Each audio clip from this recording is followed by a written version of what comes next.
Well, we've been talking about rebuilding this R1 DC1 drag car for a long damn time here, and it's been a long winter. Drone racing is now over, and I have been through and cleaned this place and got things in order. Took apart inventory, then we'll talk about that in another video. But the DC1 here, she wants to get put back together, but you know, people have been dropping parts just left and right, and you know, we've done things like the new transmission and everything to put in here, but there's a lot more going on, and we're going to talk about all right now. So I'm Chad, this is the Dorky M40 RC channel. We are going to make the DC1 faster today. Great to have everybody back here on the channel. Super appreciative for all of you guys. A lot of people checking out a lot of the old videos and stuff. Definitely go through back, check through all that stuff. If you're new and watching this, there's a lot of good information out there. So let's talk about the DC1 here and what's going on. We've got a few things that we got here lately, and the first thing, of course, you know, is the transmission itself. And I was about ready to go ahead and put everything back together, but then I saw that R1 released this. So this right here is an aluminum riser plate, and man, this thing is I mean, it literally feels like nothing in your hands. And so, you know, of course, that's going to match the transmission now.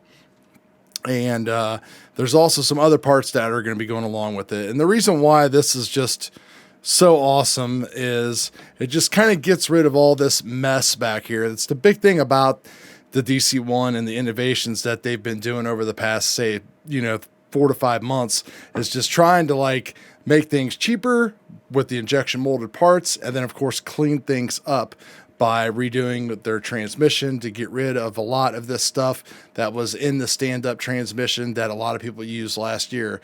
So there's a better shot of, you know, the spacers and stuff that are typically in there. And of course, this is going to be slotted in there, and our tranny and blocks and everything are going to sit on top of that. Now, along with that, because as soon as you get ready to start something, something else always changes. Tom Rockwell has these awesome carbon fiber parts that will actually raise the diff height a little bit more, so we get a better angle of attack on our drive shafts. And also, it's just really cool to see what's going on here. It's got a little bit of an extension piece that comes off of here to like hold the side of your motor as well, and then give you a little bit more room on the side here. I'm not 100% sure if this new engine mount is coming with it. I believe it might, but I don't see that it is actually listed on here. So I already have the riser, motor, everything else. He makes this in 2 different versions. One version for the regular R1 Works motor, or one version for the actual Volta motor that they make. And if you take a look at it here, there is actually going to be some carbon fiber that is going to go below.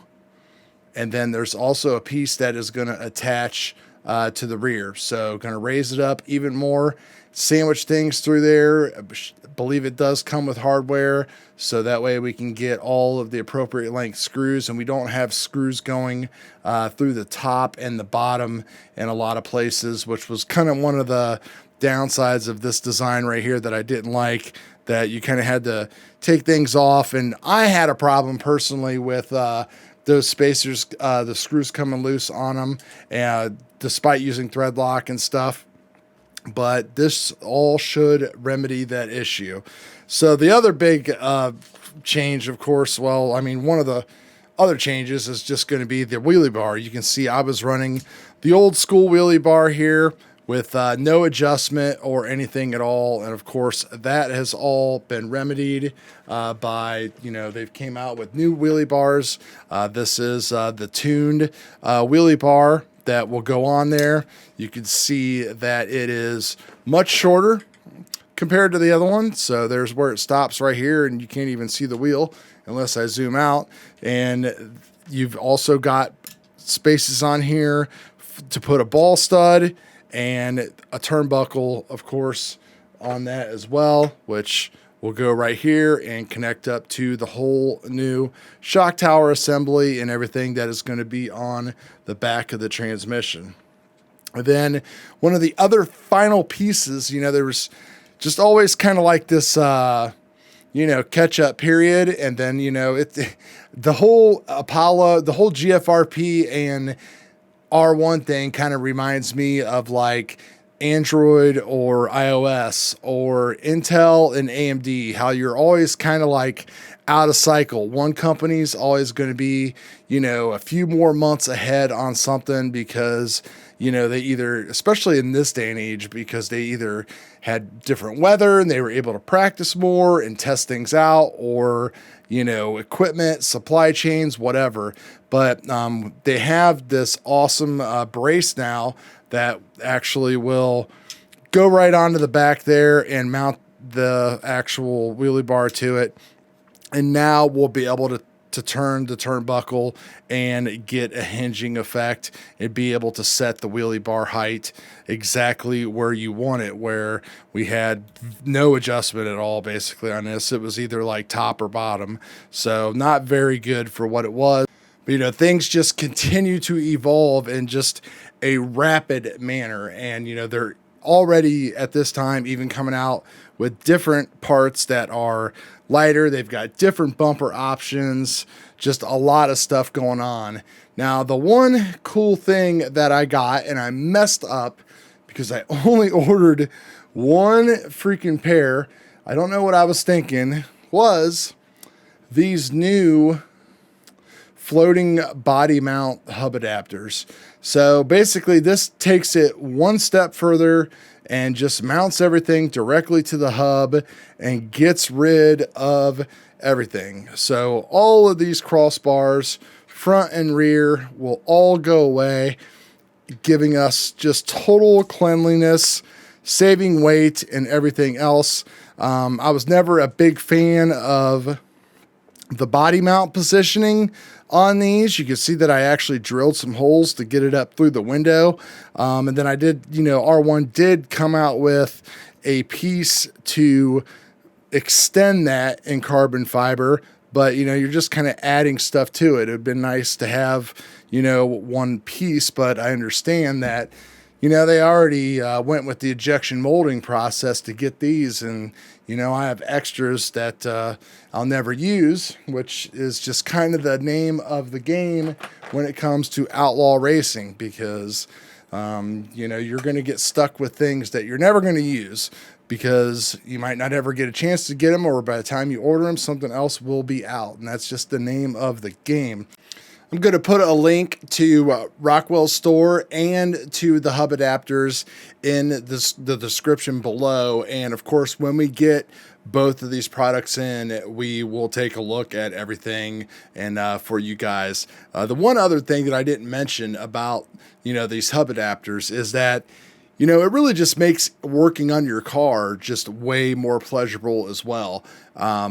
There was a period of time when I was playing with the Apollo when I did not have the floating body mount kit, and adding that kit on there just made everything just so much more difficult to work on. You know, I mean, yeah, it's a couple screws and this and that, but it just, you know, having that stuff there, we need it, it works, but if there's a better way to do it, let's check it out. And, you know, going by the times and stuff, things look pretty good.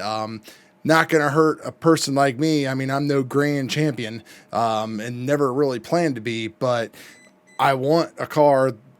Having a car that is easier to work on is definitely a more attractive feature in my book. But yeah, I wish I would have paid attention and actually ordered a set for the front and the rear, but that's okay. We'll just start off on one set here and we'll get another one. We have plenty of time to get things going. You know, it's snowing out now. People are racing indoors. I wouldn't mind actually doing some indoor racing right now because I'm getting that drag itch for sure. But we got to get this thing done and rebuilt. We've got all the electronics over there, motor ESCs. You can see them all back there.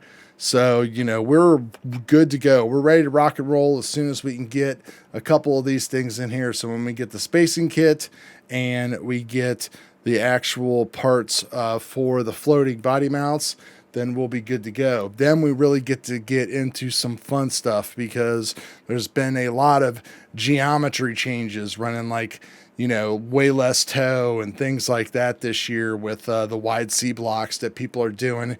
People are doing different kind of adapters. We've got more tires to pick from now.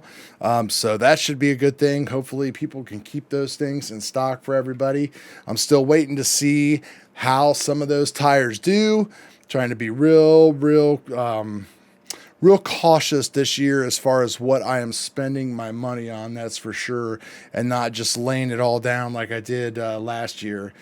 So I want to see products that either I want or I, you know, really believe in, or like changes to this car. Like, this is stuff that I really wanted, and I'm glad that they actually got this stuff now. And I wouldn't have learned about all of these changes if I wouldn't have had the Apollo experiment. But then if I would have done the Apollo experiment, I wouldn't be so poor right now with actual DC1 parts. I really need to like up as far as like what I need like to run day to day on the DC1. So, you know, but we'll talk about that stuff in another video, because the amount of shit that I threw away out of here and gave away and everything else is just pretty ridiculous. You can accumulate, you know, like how many blue dots or how many reactions did I just get rid of and just kept them around for absolutely no reason, because I would never run them again. But, you know, there was at least 3 pairs of them. Sure, some of you know exactly what I'm talking about. The worst thing is those batteries back there. They need to be in my BATSAFE. So I need to get that taken care of, because that's really bugging me. And I know a friend that just had a lipo accident the other day. So keep your lipo safe. So that's it, guys. Lots of cool stuff coming up, and I hope you guys are doing great, and we'll see what happens next weekend in Louisiana. So good luck to everybody. Peace.